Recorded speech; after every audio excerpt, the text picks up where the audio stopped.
250 ఉద్యోగాలకు సంతకం పెట్టాం. ప్రాసెస్ స్టార్ట్ అయింది. వీలైన తొందరలో ఒక పద్ధతి ప్రకారం అది పూర్తి చేసే బాధ్యత ఈ ప్రభుత్వాన్ని. అదే మరి పెన్షన్స్ ఏమాత్రం ఒక్క నిమిషం ఆలోచించకుండా 4,000 రూపాయలు 3,000 రూపాయలు ఉండే పింఛన్ 4,000 రూపాయలు, ఎవరైతే ఫిజికల్లీ ఛాలెంజ్ ఉన్నారో వాళ్ళందరికీ 3,000 నుంచి 6,000 రూపాయలు. అదే మేరకు ఒకేసారి ప్రతి ఒక్క ఇంటికి అసాధ్యమన్నారు సచివాలయ సిబ్బంది, పని చేయలేరని చెప్పారు. కానీ ఇది సాధ్యమని నిరూపించి ఒకే రోజు పెన్షన్లు ఇచ్చిన ఘనత కూడా ఈ ఎన్డీఏ ప్రభుత్వాన్ని. అది కూడా పూర్తి చేశాం. ఇంకో పక్కన దిశ అన్నా క్యాంటీన్ 5 రూపాయలకే అన్నం పెట్టే కార్యక్రమం ఆగస్టు 15 నుంచి కనీసం 100 క్యాంటీన్లో ప్రారంభమవుతుంది. మిగిలినటన్ని కూడా మళ్ళీ రోల్అవుట్ చేస్తాం. ఇదే కాకుండా దిశ స్కిల్ సెన్సస్ దేశంలో ఎక్కడా చేయని విధంగా ఒకరోజు నేను పవన్ కళ్యాణ్ గారు ఒక మీటింగ్కి వెళ్తున్నాను. ఆ రోజు మాటల్లో వచ్చినప్పుడు వారు ఒక మాట అన్నారు, ఎందుకు మనం స్కిల్ సెన్సస్ చేయకూడదని అడిగారు.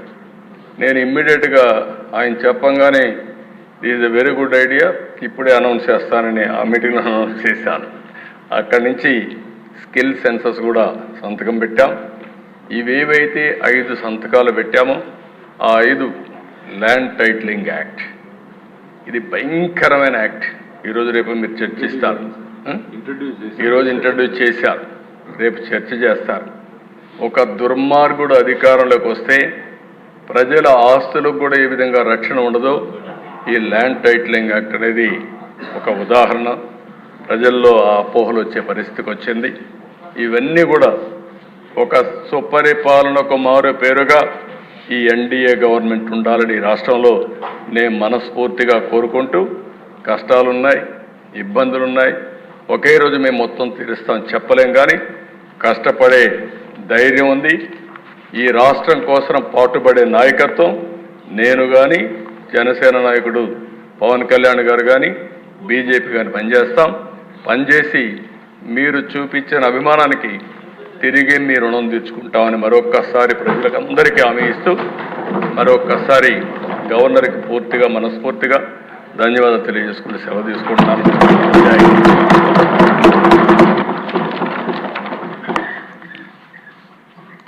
శ్రీ కాలువ శ్రీనివాసులు గారు ప్రతిపాదించిన శ్రీమతి గౌతు శిరీష గారు బలపరిచిన తీర్మానం సభ సమక్షంలో ఉంది. శాసనసభను ఉద్దేశించి 22/7/2024 గౌరవ గవర్నర్ గారు ప్రసంగించినందుకు గాను 16వ శాసనసభ తొలి సమావేశాలకు హాజరైన ఆంధ్రప్రదేశ్ శాసనసభ సభ్యులు కృతజ్ఞతలు తెలియజేస్తున్నారు. గవర్నర్ గారికి పంపే ధన్యవాదాల తీర్మానానికి అనుకూలంగా ఉన్నవారు అవును అనండి, వ్యతిరేకంగా ఉన్నవారు కాదు అనండి. అందరూ అవునన్నారు, కాదనే వారు లేరు. ధన్యవాద తీర్మానం ఏకగ్రీవంగా ఆమోదించబడింది. తిరిగి బుధవారం తేదీ 24/7/2024 ఉదయం 9 గంటలకు సమావేశమగుటకు సభ వాయిదా వేయడమైనది.